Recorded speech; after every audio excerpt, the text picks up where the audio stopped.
कैसे वो दुनिया के चक्के चढ़ाने वाले हैं। एक दिन के अंदर 80 दाग दिए हैं उन्होंने एग्जीक्यूटिव ऑर्डर। ये वो कहते हैं सिस्टम को, स्टैब्लिशमेंट को, सबको हमने शिकस्त दी है अवाम की ताकत के जरिए।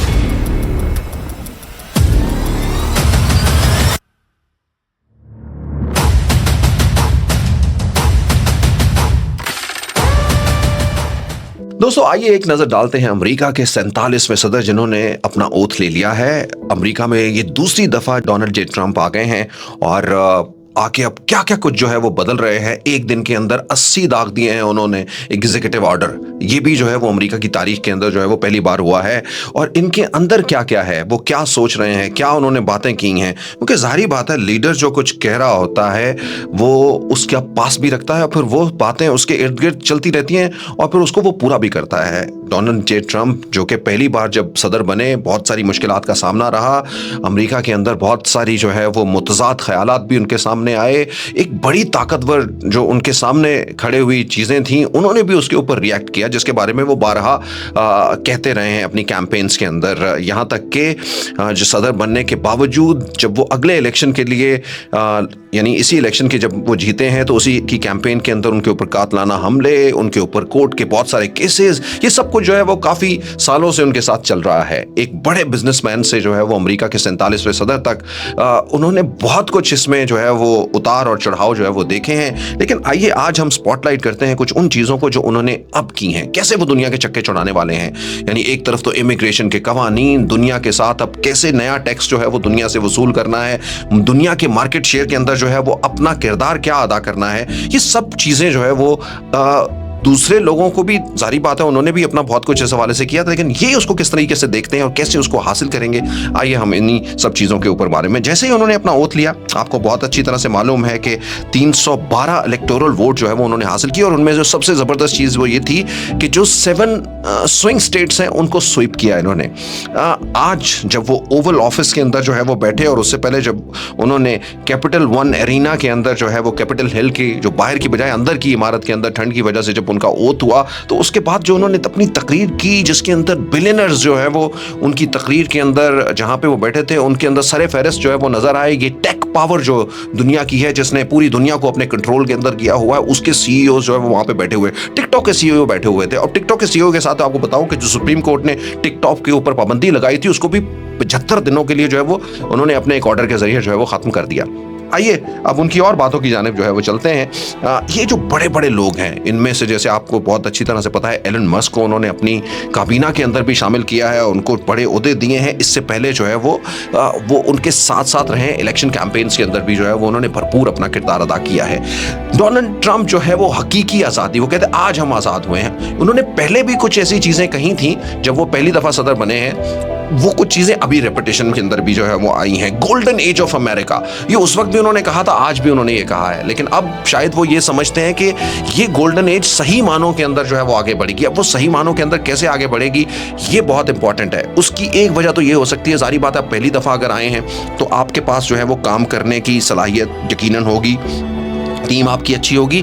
लेकिन जब भी आप पहली दफ़ा काम करते हैं तो आपको मुश्किलात, यानी आप इतने तजुर्बाकार नहीं होते उसके लिए, और बहुत सारी जो है वो रेजिस्टिंग पावर्स भी जो है वो आपके सामने काम कर रही होती है, उनसे भी आपने नबर्द आज़मा होना होता है। लेकिन अगर आप ये कहें कि अब तरह सींच के अब सारी चीज़ों को समझ के आगे बढ़े हैं तो गलत नहीं। वो कहते हैं सिस्टम को, स्टैब्लिशमेंट को, सबको हमने शिकस्त दी है अवाम की ताकत के जरिए, और हमने जो है वो ये जो सीट हासिल की है, ये प्रेसिडेंसी जो हासिल की है, इलेक्शन जो जीता है, 312 इलेक्टोरल वोट जो हासिल किए हैं, तो ये हमने जो है वो हासिल किए हैं, छीने हैं हमने, मतलब हमने अपनी ताकत से, जो वोट की ताकत से जो है वो ये सब कुछ हासिल किया है। अच्छा, अब मैं आपको बताने जाऊंगा कि वो जो ऑर्डर जो उन्होंने अपनी इस पहली तकरीर में, उन्होंने अपने साथ जो पुराने सुदूर आए थे उनके, जो बाइडन समेत जो पूरी उनकी काबीना बैठी हुई थी, उनका शुक्रिया अदा करते हुए अपनी तकरीर में आगे बढ़े हैं। और अमेरिका की जो एक लेगेसी है, एक लंबी हिस्ट्री है, उसके हवाले से जो है वो बात उन्होंने की है। और उन्होंने ये बताया है कि अब जो हुआ, लेकिन अब जो है वो एक अमेरिका का नया दौर शुरू होगा, अमेरिका आगे बढ़ेगा। और अमेरिका के अंदर जो, जब वो ये कहते हैं तो उन्होंने ये भी बताते हैं कि इससे पहले जो है वो ये इतना बेहतर नहीं था। जारी बात है, जब वो ये कहते थे कि वो मायूसियों के जो साए मुंडला रहे थे वो अब ऐसे नहीं होंगे, अब रोशनियाँ होंगी। अब लेकिन रोशनियाँ होंगी तो वो किस तरीके से होंगी? उन्होंने जो अपने बड़े इकदाम किए हैं। उन एग्जीक्यूटिव ऑर्डर में उन्होंने अपने नेशनल इमरजेंसी जो है वो सदर्न बॉर्डर के ऊपर लगाते हुए नेशनल गार्ड को वहाँ पे तैनात कर दिया है। ये मैक्सिको और यूएस का जो है वो बॉर्डर है, ये एक लंबा तनाज़ा है। इमिग्रेशन के जो कवानीन है उनके अंदर बड़ी जो है वो तब्दीलियाँ की हैं, यानी बर्थ के ऊपर जो इमिग्रेशन हो जाती थी उसको भी एंड कर दिया है। उसके ऊपर भी एक बड़ा जो है वो मसला आएगा। जो पढ़ने के लिए टूर के लिए लोग जाते थे और उनके बच्चे वहाँ पैदा हो जाते थे, उन्होंने कहा है कि वो लोग जिनके पास कोई लीगल स्टेटस नहीं होगा या इलीगली तौर के ऊपर आए हुए, उनको भी अगर जो है वो अगर बर्थ बच्चे कर जाते थे तो उनको एक स्टेटस मिल जाता था, क्योंकि अमेरिका के आइन के अंदर ये लिखा हुआ था। और फिर दूसरी जानिब जो दूसरे वीज़े लेके भी आते थे उनका भी अब वो कहते हैं कि उन बच्चों को ही जो है वो यहाँ की नेशनलिटी मिलेगी जिन बाप और माँ में से किसी एक को जो है वो जो नेशनल होगा। बहरहाल इसके ऊपर तनकीद इस तरह से है कि ये कोर्ट में शायद ऑर्डर जो है वो इस तरीके से चल ना पाए, क्योंकि ये अमेरिका के आइन के अंदर लिखा है, बट उन्होंने जो है वो ये कर दिया है। उसके अलावा उन्होंने, आप कैसे भूल सकते हैं कि वही जगह है जहां पे 6 जनवरी 2021 को कैपिटल हिल में बहुत सारे लोग आ गए थे, ट्रंप के हामी आए हुए थे, और फिर वहाँ पे एक जो है वो बड़े तनाज़ात हुए, वहाँ पे जो कशीदगियाँ हुई, वहाँ पे जो लोग जो है वो अपनी जान से गए, जिसमें जो है वो पुलिस के लोग भी थे, जिसमें जो है वो मुजाहिरीन भी थे, उनके ऊपर बहुत सारे मुकदमात हुए थे। तो 1500 लोगों को जो है वो उन्होंने आम माफ़ी दे दी है। तकरीबन जो है वो 450 के करीब जो केसेस थे उनको डिसमिस कर दिया है। और इस केसेस में जिस तरह से मैं आपके साथ शेयर कर रहा हूँ कि वो केसेस भी शामिल हैं जिसके अंदर जो लोग अपनी जान से गए थे, जिसमें पुलिस वाले भी जो है वो शामिल थे। तो इसको आगे बढ़ाते हुए उन्होंने इमिग्रेशन अपनी पॉलिसी के ऊपर जो है वो पहले ही अपनी, ये तकरीबन बहुत सारी वो चीज़ें हैं जो अपनी कैंपेन्स के अंदर करते रहते हैं, लेकिन अब उनको उन्होंने हतमी शक्ल ऑन द पेपर यानी ब्लैक एंड व्हाइट के अंदर जो है वो इसको इम्प्लीमेंट कर दिया है। तो ये आज इम्प्लीमेंट का दिन था, अगर हम ये कहें तो गलत नहीं होगा। चाइना के साथ नया जो है वो महाज खुलेगा या फिर उनको रिलीफ मिलेगी। एक तरफ तो टिकटॉक के जो CEO वहाँ पे बैठे हुए थे, तो टिकटॉक को रिलीफ मिल गया, वो चाइना को ही लीड करते हुए वहाँ पे आए हैं, और दूसरी जानिब जो है वो चाइना के वाइस प्रेसिडेंट वहाँ पे मौजूद थे। चाइना के प्रेसिडेंट से उन्होंने मिलने की जो है वो तमन्ना कर ली और उन्होंने कहा कि बहुत जल्दी जो है वो मैं मिलूंगा उनसे। तो ये सारी चीज़ें जो है वो एक तरफ खड़ी हैं। दूसरी जानिब ये भी कहा है कि टैरिफ जो है वो बढ़ाया जाएगा, वो उसके ऊपर जो बाहर से अमेरिका में चीज़ें आती हैं, अब ऐसा नहीं होगा कि वो कम जो है वो टैक्स दे के यहाँ पे आ जाए, बल्कि उनको ज़्यादा टैक्स देना पड़ेगा। चाइना के ऊपर जो है वो खुसूसी टैक्स लगाने की उसमें हवाले से बात हुई। पैनामा कैनाल के हवाले से जो है वो बात हुई। पैनामा कैनाल उन्होंने कहा ये हमारे पास थी, हमने पैनामा को इसलिए दी कि वो इससे तिजारत करे, लेकिन पैनामा ने जो है वो वहाँ पे कैनाल पे अब चीन छाया हुआ है, तो हम वापस लेंगे, we will bring Panama Canal back. तो ये दुनिया की जो तिजारत होती है उसका एक बहुत बड़ा रूट है, और उसके ज़रिए जो है वो बहुत सारे पैसे बचते हैं। यानी एक लंबे रूट से छोटे रूट के ज़रिए जो है वो दुनिया के दूसरे ममालिक के अंदर जो है वो गुड्स जाती हैं, चीज़ें जाती हैं। तो उस पैनामा कैनाल को जो है वो ये कहा गया कि वापस से क्यूबा के ऊपर जो है वो बात की गई। WHO कोलैबोरेशन जो है वो ट्रंप ने ख़त्म कर दी। उन्होंने कहा कि ये चाइना के ज़्यादा करीब है या वो उसके ऊपर छाया हुआ है। दूसरी तरफ पहले भी उन्होंने ये तनकीद की थी कि दुनिया में जो बड़े बड़े प्रॉब्लम्स आई हैं उसको WHO ने जो है वो बेहतर तरीके से टैकल नहीं किया, इसलिए उन्होंने अपनी कोलैबोरेशन जो है वो इसमें ख़त्म कर दी है। कहते हैं मैं जंगें ख़त्म करने के लिए एस्टैब्लिशमेंट को आड़े हाथों में लिया है। उन्होंने कहा establishment radical and corrupt establishment है। अब सोचने की बात यह है कि क्या एस्टैब्लिशमेंट जो है, जैसे ट्रंप कह रहे हैं, क्या वो जंगें करवाना क्या उनके मुफाद में होता है? मतलब उनको क्या फ्यूल मिलता है, उससे तकवीत मिलती है, क्या होता है? बहरहाल बुनियाद परस्त यानी रेडिकल एंड करप्ट एस्टैब्लिशमेंट उन्होंने कहा कि उसका खात्मा। ब्यूरोक्रेसी को भी जो है वो उन्होंने देखेंगे सख्त हाथों से। ये सारी चीज़ें, यानी उनका ये ख्याल है कि जो उनको इक़्तिदार से दूर रखा गया या उनके ऊपर जो मुकदमात बने, ये सारी चीज़ें हुई, उनमें इन सब लोगों का, इन सब चीज़ों का कहीं ना कहीं पे जो है वो किरदार है। और अब जारी बात है, बहुत सारी ऐसी जो चीज़ें आने वाले वक्त के अंदर जो है वो आपको और हम सब लोगों को पता चलेंगी। सो मोर ओवर जो आज इस हवाले से, जैसे मैंने बर्थ का आपको बता दिया, इसमें उन्होंने डिपार्टमेंट एक शुरू किया है, the government efficiency department. Elon Musk को जो है वो उसको लीड करते हुए दिखाई दिया है। तो ये भी एक है कि ताकि गवर्नमेंट के जो मुख्तलिफ महकमे हैं उनकी परफॉर्मेंसेस को जो है वो गेज किया जा सके कि आखिर वो सही जगह के ऊपर जा रहे हैं कि नहीं जा रहे हैं। भारत के लिए जो है वो एक बड़ा अलार्मिंग सिचुएशन है। भारत की 80% की IT की जो एक्सपोर्ट कह लें वो जा रही है अमेरिका से है, और वो अब उसके ऊपर क्या कहीं टैक्स लग जाएगा कि नहीं? पाकिस्तान जैसे मुल्क, भारत, इनके बारे में कोई डिस्कशन नहीं हुई, लेकिन overall it is all about the America के पूरे, आप समझिए कि इर्द गिर्द जो है वो घूम रही थी।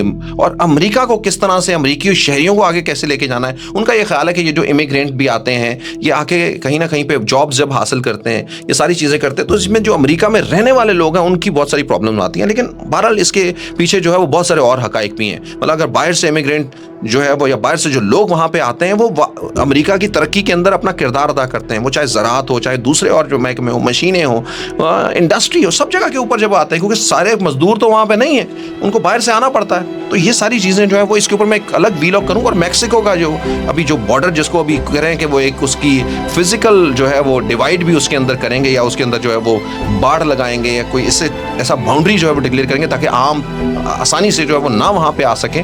और जिस तरह से हमने बताया है कि वहाँ पे गार्ड्स जो है वो उन्होंने अपनी फौज को भी जो है वहाँ पे तैनात किया है, ताकि जो है वो देखा जाए, या जो भी उनकी ऐसी अथॉरिटीज़ हैं जो इन सब चीज़ों को देखती हैं, उनको तैनात कर दिया ताकि इलीगली तौर के ऊपर कोई मुल्क में ना आ सके। अच्छा, जो उनकी इमिग्रेशन की पॉलिसी है उसके ऊपर काफ़ी तनकीद हो रही है, होती रहेगी। बट आई फील कि लाइक जो लोग सही तरीके से जाना चाह रहे हैं उनके लिए रास्ते जो है वो शायद खुलेंगे, बंद नहीं होंगे। और यही ट्रम्प का भी कहना है कि ऐसा नहीं है कि हम इमिग्रेशन को ख़त्म करने जा रहे हैं, बट इमिग्रेशन के हम चाहते हैं कि इमिग्रेंट जो है वो किसी तरीके कार के अंदर जो है वो रहें।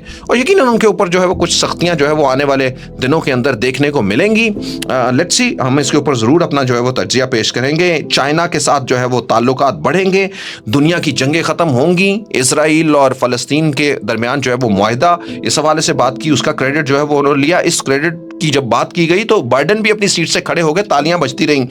यानी उन्होंने ये बताया बाइडन ने कि महज जो है वो ये ट्रम्प की कहानी नहीं है, बल्कि इसके ऊपर हमने ये काम किया, क्योंकि जारी बात है इसके ऊपर काफ़ी महीनों से जो है वो काम हो रहा था।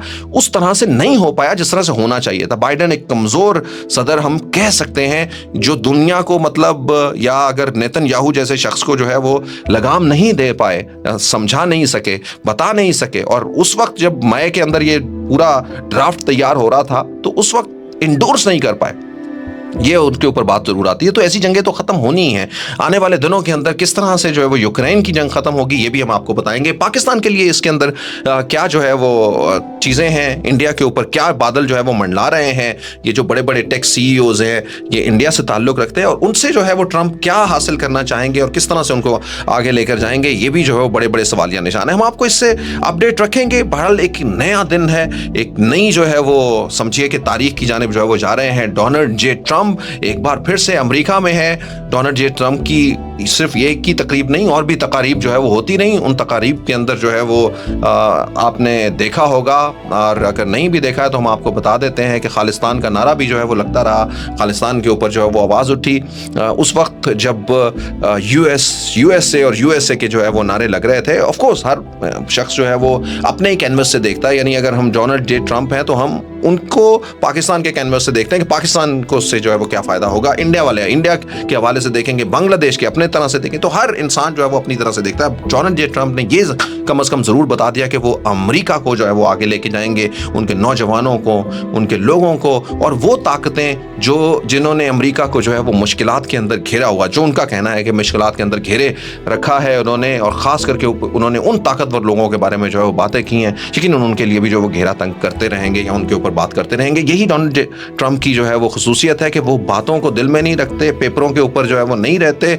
बल्कि बातें करते रहते हैं। और उनके जो चाहने वाले हैं वो इन्हीं चीज़ों को पसंद करते हैं। तो हमारे साथ रहने का बहुत बहुत शुक्रिया। हमारे साथ रहिए। Stay connected.